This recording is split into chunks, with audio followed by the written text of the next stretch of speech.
دیکھیے 3 پرابلمز ایسے ہیں انسانی تمدن کے جن کا کوئی حل انسان نہیں کر سکتا. سب سے پہلا مسئلہ، سب سے پرانا مسئلہ، ابدی مسئلہ ہمیشہ سے ہے جب سے انسان ہے. عورت اور مرد کے حقوق و اختیارات میں کیا تقسیم ہونی چاہیے؟ آپ کو معلوم ہے افراط و تفریط. یا تو عورت کو ملکیت بنا دیا گیا، جیسے بھیڑ بکری جو ہے آپ کے کھوٹے سے باندھ رکھی ہے، ایسے ایک عورت بھی باندھی ہوئی ہے. وہ آپ کی ملکیت ہے، اس کے کوئی حقوق نہیں ہے، اس کا کوئی لیگل سٹیٹس نہیں، اس کا کوئی تشخص نہیں، کوئی ہے ہی نہیں. یا وہ انتہا ہوگی اور یا وہ انتہا ہے جو آج آ گئی ہے، بالکل مرد کے شانہ بشانہ. ساری تخلیقی مصلحتوں کو چھوڑا، ساری جو بھی انسان کی جو انیٹومیکل جو بھی ڈفرنسز ہیں ان کو چھوڑا، جو سائیکولوجیکل فرق ہے ان کی تخلیق میں اس کو بھی ایک جیسے برابر، قطن نہیں. ان دونوں کے درمیان کیا توازن ہے؟ یا وہ لونڈی بن گئی، بھیڑ بکری کی طرح کی ملکیت بن گئی، اس کا کوئی حق نہیں، اس کا کوئی لیگل سٹیٹس نہیں، اس کے والدین نے جہاں چاہا شادی کر دی، اس کی مرضی پوچھنے کا کوئی سوال ہی نہیں، جس کے چاہا حوالے کر دیا. وہ آج جو چل رہی ہے ونی کی رسم، وہ عورت کا کیا اختیار اس کے اندر، اس بچیوں کا کیا اختیار ہے؟ وہ 1.5 سال کی ایک بچی بھی دے دی گئی ہے. انا للہ و انا الیہ راجعون. جو چاہے کریں. یہ تو ایک انتہا ہے. دوسری انتہا بالکل برابر. نتیجہ کیا نکلا ہے؟ بالکل برابر میں خاندانی نظام برباد ہو گیا، اس لیے کہ ایک ادارے کے 2 سربراہ برابر اختیار والے نہیں ہو سکتے. کسی محکمے کے 2 ڈائریکٹر ہو سکتے ہیں، کسی فرم کے مینیجنگ ڈائریکٹر 2 ہو سکتے ہیں. ڈائریکٹر 10 بنا لیں آپ، مینیجنگ ڈائریکٹر 1 ہوگا. کسی فرم کا چیئرمین 1 ہوگا، 2 نہیں ہو سکتے. کسی بھی ادارے کی اگر 2 بنا دیں گے فساد ہوگا، جھگڑا ہوگا، ان دونوں کے درمیان رسا کشی ہوگی. یہی تو ہمارا سب سے بڑا مسئلہ بنا ہوا ہے. پاکستان کا مسئلہ کیا ہے؟ ہم نے پارلیمانی نظام اختیار کیا ہوا ہے، انتہائی بیہودہ نظام، غیر منطقی نظام. آپ نے 2 بڑی بڑی سیٹس کریٹ کر لی، ایک ہیڈ آف دی اسٹیٹ ہے، ایک ہیڈ آف دی گورنمنٹ ہے. اب ان دونوں کے درمیان حقوق اور فرائض اور اختیارات کا کیا تقسیم ہوگی؟ ہو ہی نہیں سکتی. یا سارا کچھ صدر کے پاس جائے گا اور وزیر اعظم جو ہے وہ جونیجو کی مانند وزیر اعظم بن جائے گا، یا سارا کچھ وزیر اعظم کے ہاتھ میں ہوگا اور صدر جو ہے چودھری فضل الہی بن جائے گا، کہ جس کو وہاں ان کی دیواروں پر لکھا گیا تھا رہا کرو انہیں، چودھری فضل الہی کو رہا کرو. یہی ہوگا. تو ایک گھر کے 2 جو ہے 2 سربراہ نہیں ہو سکتے. خاندانی ادارہ تباہ ہو چکا ہے. اور جیسے کہ یہ آپ کو کہاوت ہے کہ جس بلی کی دم کٹ جائے وہ چاہتی ہے کہ تمام بلیوں کی دمیں کٹ جائیں. یورپ میں، امریکہ میں برباد ہو گیا خاندانی ادارہ. آج وہ تلے ہوئے ہیں کہ مشرق میں اور خاص طور پر مسلمان ممالک میں ابھی اگر کچھ انٹیکٹ ہے یہ خاندانی ادارہ، کچھ خاندانی اقدار ہیں جو برقرار ہیں، کچھ والدین کی عزت اور عظمت اور کچھ ان کا احترام اور ادب اور خدمت کا مادہ ہے جو برقرار ہے. چاہتے ہیں کہ ختم ہو جائے، تباہ و برباد ہو جائے. والدین بوڑھے ہو گئے تو پھینکو ان کو اولڈ ایج ہاؤسز کے اندر، اولڈ ہاؤسز میں. گھر میں کائے کو رکھنا ہے؟ نوجوان جوڑا ہے، اس کے خامخواہ ان کی خواہشات اور ان کے معمولات میں بیچ میں آڑے آنا. بوڑھی ماں جو ہے بولے بغیر رہے گی نہیں، دنگا فساد ہوگا تو رکھو اس کو وہاں پر اولڈ ہاؤس کے اندر. اللہ اللہ خیر سمجھ. یہ ہے اصل میں مسئلہ. اب عورت اور مرد کے درمیان کیا توازن ہو، انسان نہیں سوچ سکتا. دیکھیے انسان یا مرد ہوگا یا عورت ہوگی. مرد سوچے گا تو وہ اپنے اعتبار سے سوچے گا. عورت کی نفسیات کیا ہے، عورت کے احساسات کیا ہیں، اس کو کیا پتا. عورت سوچے گی تو اپنے اعتبار سے سوچے گی. مرد کے احساسات کیا ہوتے ہیں، مرد کی نفسیات کیا ہوتی ہیں، اسے کیا پتا. لہذا یا ادھر کا ہوگا یا ادھر کا معاملہ ہوگا. ایک ہی ذات دے سکتی ہے آپ کو نظام، جو مرد کی بھی خالق ہے عورت کی بھی خالق ہے. اسی نے بنایا دونوں کو، اور دونوں ہی اس کے لیے اولاد کے مانند ہے. یہ حدیث نبوی کا ترجمہ کر کے بتا رہا ہوں آپ کو. حضور نے فرمایا الخلق عیال اللہ، یہ خلق جو ہے مخلوق ہے، یہ اللہ کے کنبے کے مانند ہے.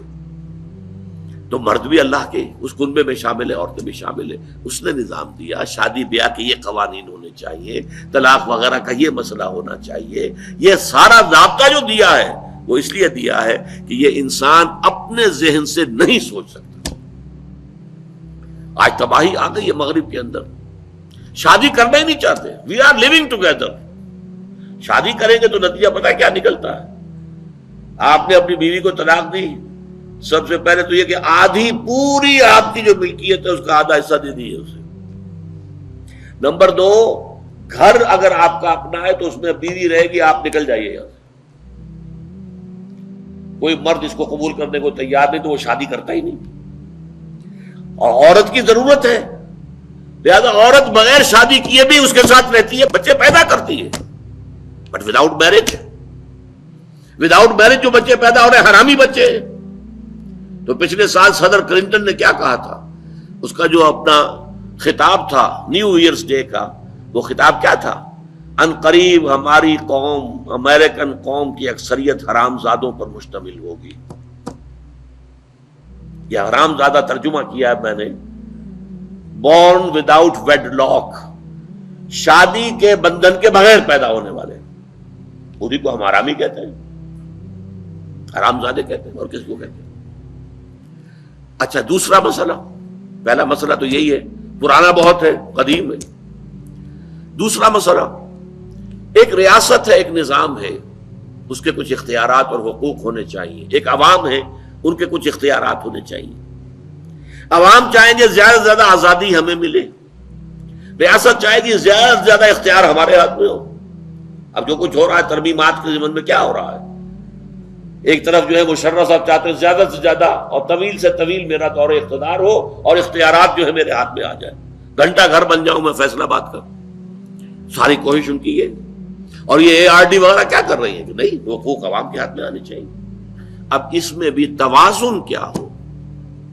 یا ٹوٹلیٹیرین سٹیٹ وجود میں آ جاتی ہے جو رشیا میں تھی، USSR میں تھی، عوام کے کوئی حقوق نہیں، no freedom of speech, no freedom of association.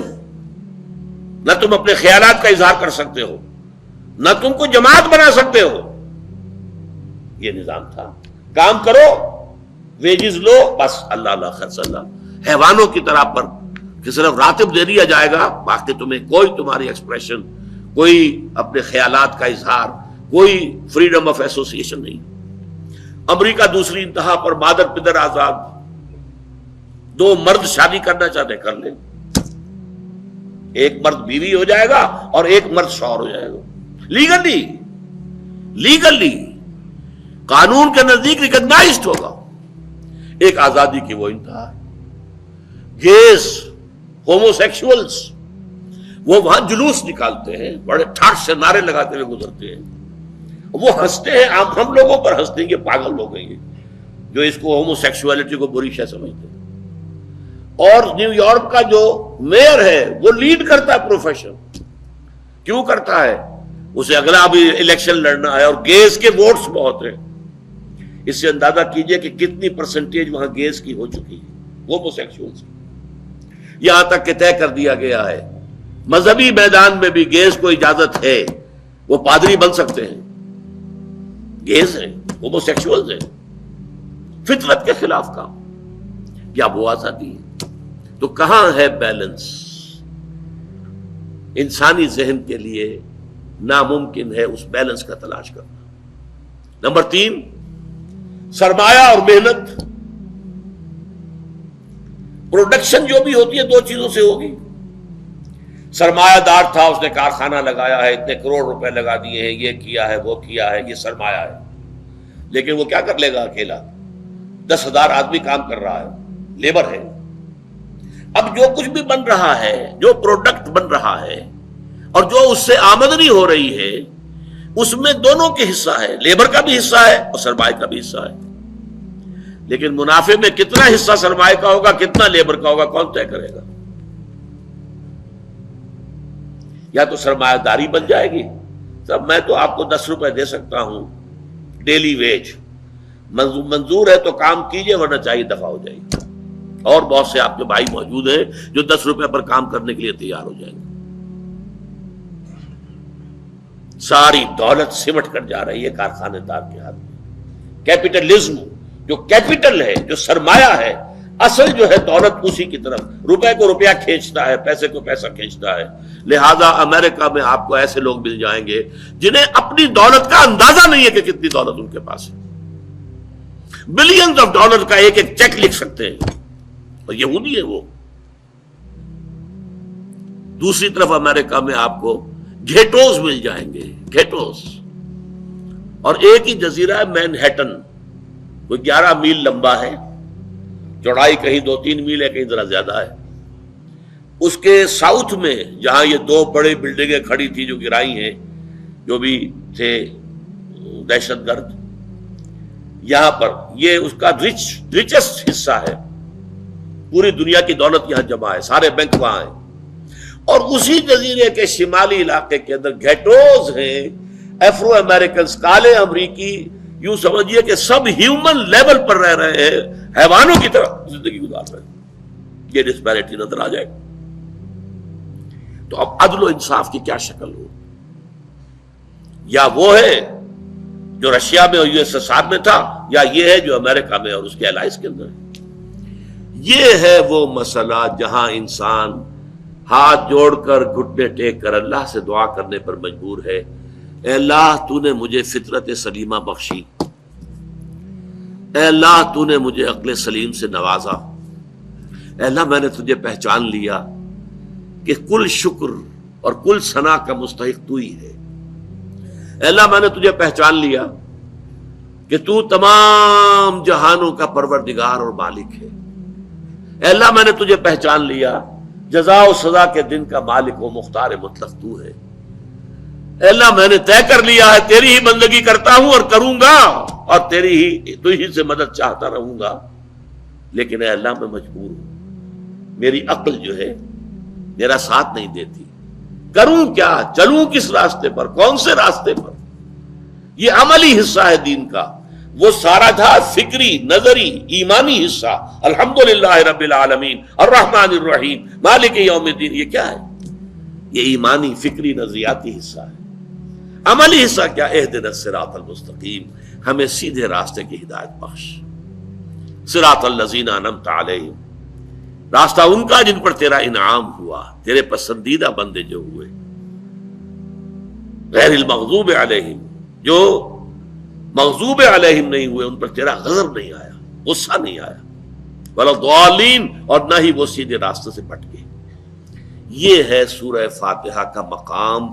گویا کہ اصل میں یہاں پر قرآن مجید، اس کے اصل مخاطب کون ہے؟ وہ سلیم الفطرت لوگ، وہ سلیم العقل لوگ، جنہیں قرآن کہیں کہتا ہے الذین یعقلون، کہیں کہتا ہے الذین یفقہون، کہیں کہتا ہے اولو الالباب، ہوش مند لوگ۔